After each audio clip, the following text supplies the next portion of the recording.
Welcome to the Deep Dive. Today we're diving into Paul Virilio's Speed and Politics. It's a pretty dense work, and I'm really interested to unpack it with you and explore how Virilio connects speed, technology, and power. Yeah, definitely. I think a lot of listeners will find this one particularly interesting, even if they haven't encountered Virilio's work before. Right, and even if some of our listeners aren't familiar with speed and politics specifically, I think Virilio's ideas resonate a lot in our current moment, with all the rapid advancements in technology and the constant kind of acceleration of, well, everything. Absolutely. There's this pervasive sense that things are speeding up, and it's definitely impacting our lives in profound ways, both personally and politically. So I think Virilio's work offers a really important lens for understanding what's happening around us. So to just kind of jump right in, Virilio's central argument is about this concept he calls Dromocracy, right? Which is essentially like rule by speed. Exactly. He argues that the evolution of speed, and particularly like the evolution of speed through technology, has reshaped the political landscape throughout history. And he really goes deep into history, like way back to the ancient world, to kind of trace this evolution. Yeah, and it's interesting how he starts his analysis by looking at the city. He argues that cities aren't just like, collections of buildings. They're spaces defined by movement and circulation. Right, like he describes streets as roads passing through agglomerations, which I think really highlights the importance of speed and flow in the very fabric of urban life. Yeah, and it's almost like he's saying that the city is kind of a stage for this interplay between speed and control. Exactly. And he even connects this idea to the phenomenon of revolution. He observes that uprisings often originate in those bustling urban spaces, particularly on those busy boulevards where people are moving quickly and interacting intensely. So it's like those spaces become kind of flashpoints for social unrest, where the energy of the city and the speed of movement can kind of ignite these revolutionary movements. Precisely.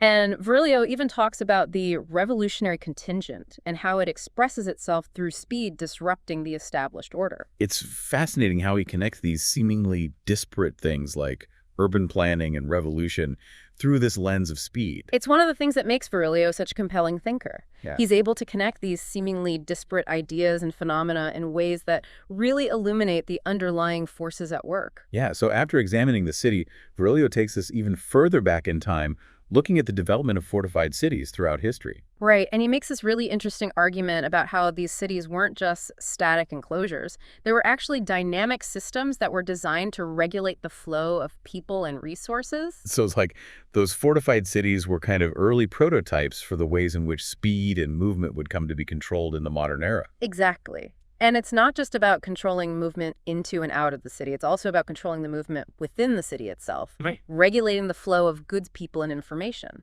And Virilio's point is that this logic of the fortified city, with its emphasis on controlling movement and access, eventually becomes a model for the modern nation-state, right? Exactly. The principles of siege warfare, controlling access to resources, disrupting supply lines, and so on, those principles get extended from the city walls to the borders of the nation.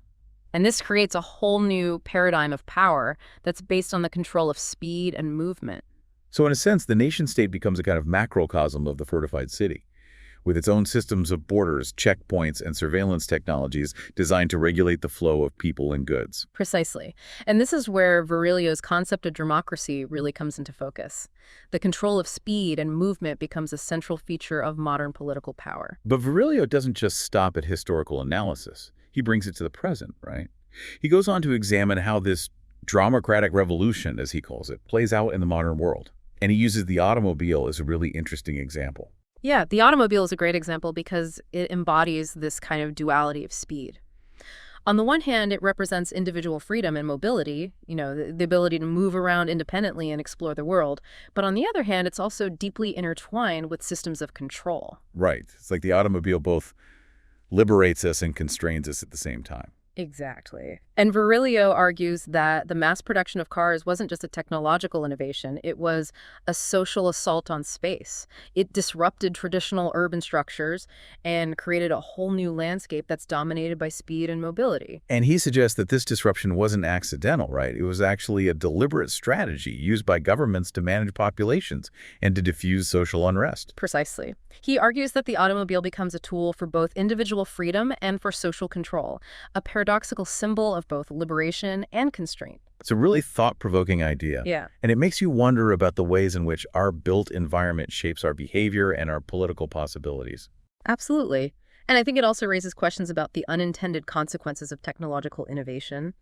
We often focus on the positive aspects of new technologies, but we don't always consider the ways in which they can be used for purposes that were never intended. And that leads us to one of the most unsettling aspects of Virilio's analysis, which is his examination of how totalitarian regimes have exploited these dromocratic principles.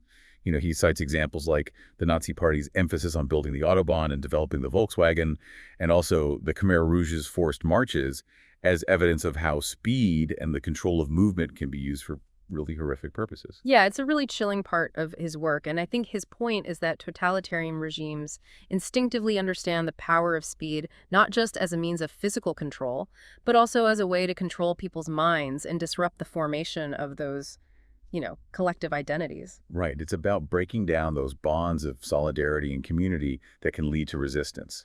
Exactly. By constantly moving, fragmenting, and controlling the bodies of their citizens, these regimes are able to undermine the potential for organized resistance. It's a really powerful and disturbing insight. And it makes you wonder about the more subtle ways in which speed and technology can be used to shape our behavior and our thinking, even in societies that we consider to be free. Yeah, I think that's one of the key takeaways from Virilio's work. He's not just talking about totalitarian regimes, he's also talking about the ways in which speed and technology can be used to influence our thoughts and actions, even in the absence of overt coercion. So it's about this kind of subtle shaping of our perceptions and our behaviors through the very technologies that we use and the environments that we inhabit. Exactly. It's a much more insidious form of control than outright repression, but it can be just as effective in the long run. It's definitely something to think about, especially as technology becomes more and more integrated into our lives and as the pace of change continues to accelerate. Absolutely. And I think that's one of the reasons why Virilio's work is so relevant today. He helps us to understand the ways in which technology can be used to shape our world and our lives, both for good and for ill. So as we continue to explore Virilio's ideas, I think it's important to keep that duality in mind. Speed and technology are not inherently good or bad. It's how they're used and how we choose to engage with them that determines their ultimate impact on our lives and our society. I completely agree.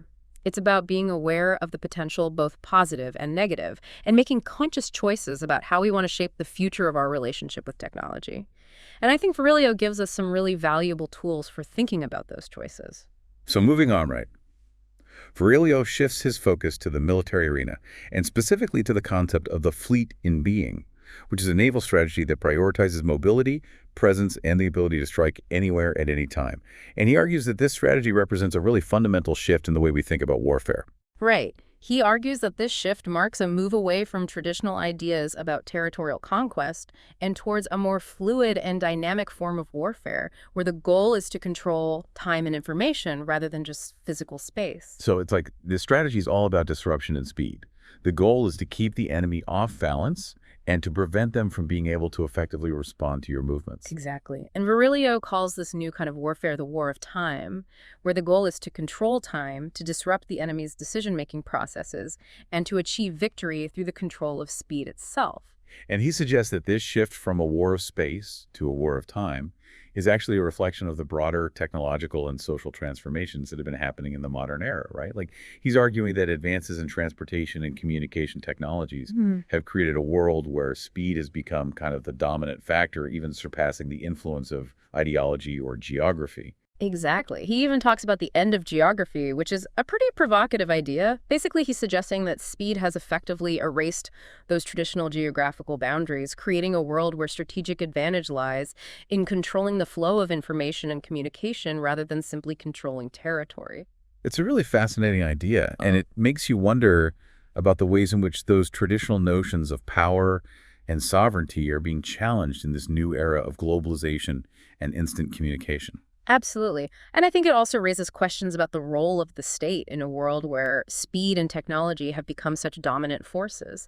If geography is no longer the primary determinant of power, then what does that mean for the traditional role of the nation state? Right. It's like the very foundations of political power are shifting beneath our feet. Exactly. And I think Virilio's work helps us to understand the nature of that shift and to grapple with its implications for the future of politics and society. So this leads us to Virilio's concept of dromological progress, which is this idea that speed and technology are driving a new form of social and political evolution. He argues that this relentless pursuit of speed has effectively erased geographical boundaries and created a world without those, fixed reference points, a world where everything is in constant flux and where the old rules of power no longer apply. So it's almost like he's saying that speed has become a kind of autonomous force shaping the world in ways that we don't fully understand and maybe can't even control. Right. It's a really thought-provoking idea, and it's one that I think has a lot of relevance today as we grapple with the rapid pace of technological change and the ways in which it's transforming our lives and our societies. So as we delve deeper into Virilio's analysis, I think it's important to keep this concept of dromological progress in mind. It's this idea that speed is not just a technological phenomenon. It's a force that's reshaping our world, our politics, and our very understanding of what it means to be human. I think that's a really important point, and it's one that we'll keep coming back to as we explore Virilio's ideas further. Because ultimately, I think that's what makes his work so compelling. It's not just about speed and technology. It's about how those forces are shaping our humanity and our destiny.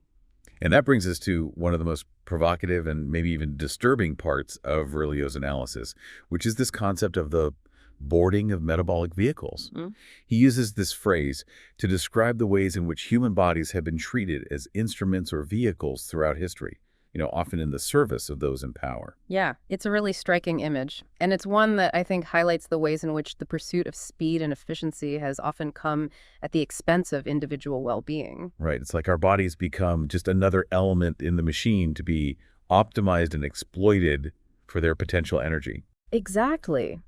And Virilio draws some really disturbing parallels between the training of soldiers, the exploitation of workers, and even the use of animals in agriculture and transportation, highlighting the ways in which the pursuit of speed and efficiency has often overridden concerns for individual dignity and compassion.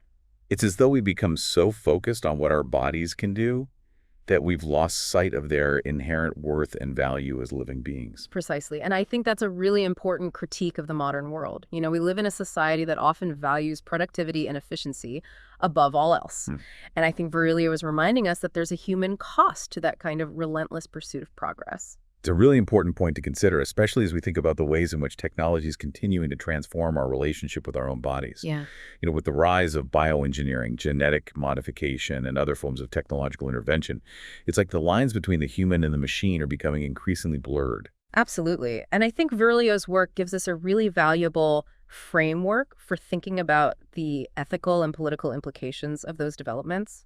We need to be asking ourselves some hard questions about what it means to be human in an age of increasing technological control and manipulation. And that leads us to one of Virilio's most controversial claims, which is his assertion that in this age of democracy, the traditional proletariat has lost its revolutionary potential. He argues that the animal body of the worker, as he calls it, has been devalued in the face of automation and the rise of a new military proletariat, which is essentially a class of people who are tasked with managing these complex technological systems. Yeah, it's a really provocative idea, and it's one that's sparked a lot of debate among scholars and activists. I mean, it seems counterintuitive, right? How could a workforce that's empowered by technology somehow lose its revolutionary potential? Right. You'd think that would give them more power. Yeah, but Virilio's argument is that the nature of revolution itself has been transformed in the age of democracy. He says the very forces that once fueled revolution, the collective power of the working class, have been undermined by the relentless march of technology and the increasing abstraction of labor. So it's like he's saying that the traditional Marxist model of class struggle may no longer be relevant in a world where the working class has been fragmented, de-skilled, and partially replaced by machines. Right. And it's not just about machines replacing workers. It's also about the ways in which technology is being used to divide and control workers. Things like surveillance technologies, algorithms that control our work schedules, and the increasing use of precarious and contingent labor. All of these things make it harder for workers to organize and to resist exploitation. So in a sense, Virilio is suggesting that the nature of power itself has changed in the age of democracy.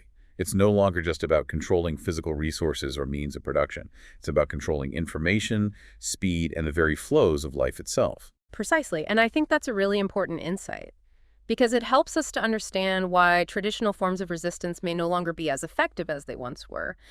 And it also challenges us to think about new ways of organizing and resisting in this new technological landscape. And this leads us to Virilio's critique of the modern obsession with security. He argues that security has become a commodity to be consumed, something that we're constantly being told that we need more of, even at the expense of our freedom and privacy. Right. He points to the rise of surveillance technologies, the militarization of everyday life, and the increasing reliance on technological solutions to social problems as evidence of this trend. He calls this the consumption of security. And he suggests that this obsession with security is ultimately self-defeating, right? It creates a kind of feedback loop where the more we focus on security, the more we feel insecure, and the more we demand even greater levels of control and surveillance. Exactly. It's a kind of vicious cycle that leads to a gradual erosion of freedom and autonomy. And it's a cycle that I think is becoming increasingly difficult to escape in the modern world. So it's like we're being sold this idea of security as a kind of product, something that we can buy and consume to make ourselves feel safe. But in reality, that sense of security is often illusory, and it comes at a high price in terms of our freedom and our privacy. Precisely. And I think Virilio is urging us to be more critical of this idea of security as a commodity, to question the ways in which it's being used to manipulate us and to control our behavior, and to think about alternative ways of creating safety and security that don't involve sacrificing our fundamental freedoms. It's a really important challenge. Yeah. And it's one that I think is becoming increasingly urgent as technology advances and as the lines between security and control become increasingly blurred. Absolutely. And I think that's a great place to leave it for now. Virilio's work raises a lot of challenging questions about the nature of power, technology, and freedom in the modern world. And I think it's up to each of us to grapple with those questions and to find our own answers. Absolutely. And I think we'll definitely be coming back to some of these themes as we continue our deep dives into Virilio's work in the next episode. So until then, thanks for listening, and keep thinking critically about the world around you. See you next time. So picking up where we left off, I think it's really interesting how Virilio connects this idea of the consumption of security to the way we actually talk about security, the language we Right. use. It's like the language itself becomes another tool for shaping our perceptions and our behavior. Exactly. He argues that the language of security has become really pervasive and insidious. It shapes our perceptions of the world and influences our actions in these subtle and often unconscious ways. And I think one of his key points is that this constant emphasis on security threats, both real and perceived, creates a climate of fear and anxiety that makes it really difficult to engage in rational political debate. Right. It's like we're constantly being bombarded with messages about threats and dangers and vulnerabilities, and it creates this sense of urgency and immediacy that makes it really hard to step back and think critically about the issues. Yeah, and he also points out that the language of security often relies on euphemisms and abstractions to kind of sanitize violence and control. We talk about things like collateral damage or enhanced interrogation techniques, and these terms obscure the reality of violence and human suffering. Right. It's like we're using language to create a distance between ourselves and the actual consequences of our actions. Exactly. And I think that distancing effect is really dangerous, because it makes it easier to accept policies and actions that we might otherwise find morally reprehensible. Absolutely. And Virilio argues that this language of security often reinforces a kind of binary logic, It's us versus them, good versus evil. And that kind of thinking can be really dangerous because it shuts down dialogue and makes it harder to find common ground. It creates this kind of with us or against us mentality that can be really toxic in a democratic society. Exactly. And it also makes it easier to demonize and dehumanize those who are perceived as threats. It's easier to justify violence and oppression when you see the other side as less than human. So in a sense, Virilio is arguing that the way we talk about security can actually undermine the very values that we're trying to protect. Things like freedom, democracy, and human rights. Precisely. He's saying that this obsession with security can actually create a kind of self-fulfilling prophecy where the more we focus on security, the more we undermine the very foundations of a free and open society. Turning our attention to the individual's experience within this democratic society, let's explore Virilio's analysis of how the consumption of security has influenced the way we think about and experience the body in the modern era. It seems he believes that our heightened focus on security and control has led to a new way of relating to our own bodies. Virilio argues that the increasing speed and interconnectedness of modern life, driven by technological advancements and the relentless pursuit of efficiency, have created a culture of bodily control, a tendency to view the body as a machine to be optimized and managed. It's as though we've become alienated from our own bodies, viewing them as objects to be manipulated and controlled, rather than as integral parts of ourselves subject to the demands of efficiency and optimization. Precisely. And this culture of bodily control can have a number of negative consequences. It creates a sense of anxiety and insecurity about our physical appearance and performance. It fosters a reliance on technology and external experts to manage our health and well-being. And it undermines our ability to experience our bodies as sources of pleasure, creativity, and connection. So in essence, Virilio is arguing that the consumption of security has created a world where the bodies become a site of both control and anxiety, a source of both power and vulnerability. Exactly. He sees this ambivalent relationship with the body as both a symptom and a driver of the logic of speed and control, reinforcing the power of those who control the technologies of health and beauty, and creating a culture of insecurity and self-doubt that makes us more willing to submit to external control. This brings us to Virilio's analysis of the rise of the cyborg, the blurring of boundaries between the human and the machine. How does he see this trend as playing out in the modern era with its increasing integration of technology into our lives? He argues that the increasing integration of technology into our lives through devices such as smartphones, wearable sensors, and implantable chips is creating a new kind of hybrid being, one that is both human and machine, a blurring of the lines between the organic and the technological as we become more and more reliant on machines to augment our abilities and to extend our reach. It seems that Virilio sees this trend towards the cyborg as both fascinating and troubling. On the one hand, it offers the potential to enhance our abilities to overcome limitations and to connect with the world in new ways.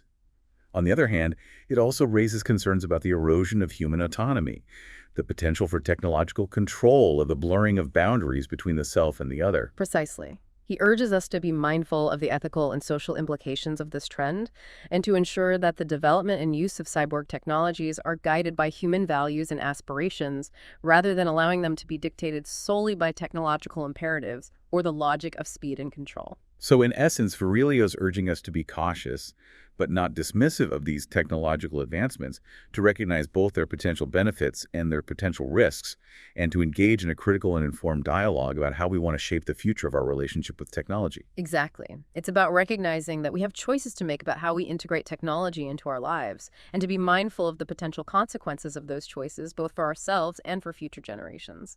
Virilio's work doesn't offer easy answers or simple solutions, but it does provide us with a powerful framework for understanding the complex and often paradoxical relationship between speed technology and power in the modern world. It challenges us to be critical thinkers, to question our assumptions about progress, and to be active and engaged citizens in shaping a future that is both technologically advanced and humanly fulfilling. His analysis serves as a call to awareness, urging us to be mindful of the ways in which speed and technology can both empower and enslave us, to be critical of the seductive allure of efficiency and control, and to strive for a world where technology serves human needs rather than the other way around. And that brings us to the end of our deep dive into Paul Virilio's Speed and Politics. It's been a dense and challenging, but ultimately, I think, very rewarding exploration of his work. Absolutely. I think Virilio's ideas are more relevant than ever in today's world. And I hope our listeners have found this deep dive to be thought-provoking and insightful. As always, we encourage you to continue exploring these ideas on your own and to think critically about the ways in which speed, technology, and power are shaping the world around us. Thanks for listening.